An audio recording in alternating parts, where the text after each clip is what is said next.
It is I, Lisa Crenshaw. We'll talk about the holy site of Jerusalem and Israel, and how the three religions have a holy representation there. The Muslims have the Dome of the Rock. The Christians have the Church of the Sepulchre, and the Jewish people have the Wailing Wall.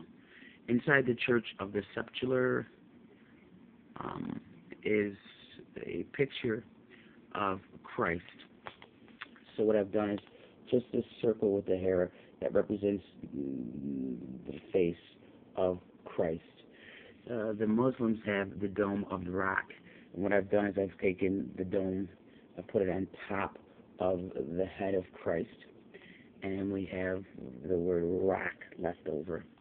And the Jews have the Wailing Wall. Wailing means crying. So what we have is we have a domed man, a headed man, a man with a domed head.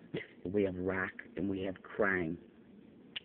And in the Bible, it talks about the demon-possessed man who walked around up in the cave, cutting himself with rocks and crying all day long. The building, the dome itself, the building of the Dome of the Rocks itself, and the church itself of the Church of the Sepulchre represents the cave. We have the domed-headed man who is walking around cutting himself with rocks in the caves, crying. So this is the site of where Solomon's temple is to be rebuilt. So we're going to have to rebuild the demon-possessed man. Well, I just built you the demon-possessed man. So we're going to have to do Solomon's temple. We have to build Solomon's temple here right now, people, in Jerusalem. Solomon means, the first part is solo. Solo means flight. So Solomon is flight man. Flight means ascending man. So it is the ascending man's temple. The ascending man is Jesus. So it is the Jesus man's temple. It is the demon-possessed man's temple. So we have built the demon-possessed man's temple. We have the cave, which is the temple. We have the part of the demon-possessed man. We have the man with the domed hat on. And we have him cutting himself and crying, wailing. So what we have to do is, the body is the temple, so we just have to put a body on the domed man, which is what we have done here. The cutting of himself with the rocks is just a representation of scourging himself, beating himself. So this is Solomon's temple.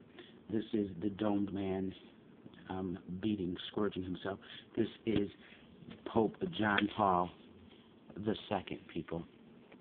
And what we do is we take the word John Paul, which we know before Paul's name was Paul, it was Saul. So we have Saul John. And we know that the body is the temple, so we have Saul John, or John Paul's body, John Paul's temple. We take the word Saul, and we keep the O and the N from John. So we have Saul, O-N, temple. We take the leftover letters, which is J and H, and we take second from the word John Paul II, J, H, and the second. J is the 10th letter of the alphabet, H is the 8th letter of the alphabet, and second means 2. So we have 10, and then we have 8 plus 10. We have 8 plus 2, which is 10. So we have 10 plus 10. The Roman numeral X means 10. So 210 becomes 2 X's. And all we do is we break the 2 X's down to the simplest forms. There are 4 lines. We put one line here. 1, 2, 3, 4. There's our letter M. We add that to our Saul and our O-N. We have Solomon temple. Here is Pope John Paul II. So it is the second coming of John. If John the Baptist was thought to be Christ, and I showed you how John the Baptist and the Christ are the same. Then Pope John Paul II is the second coming of Christ, and here you see the Pope man, the domed man, the headed man, beating himself, scourging himself, and Pope John Paul II beat himself, scourged himself inside the Vatican. So the demon-possessed man in the caves, cutting himself with rocks, crying, is none other than Pope John Paul II in the Vatican, beating himself, scourging himself, just like Christ was, and crying. Here is the building of Solomon's temple. I want to take India, because I've talked about India in the past. I want to take India, and I want to take the letters I, and the letter A. Here's the letter I, here's the letter A, and the letter I, and it leaves the letters N and D. And the D turned upside down becomes the letter P, and the N turned upside down becomes the letter U, so it becomes the letter up. So we have A, two I's, and the letter up. The A and the two I's represents the skull and crossbones. This is the skull, and the two I's come together, and they are the crossbones. Or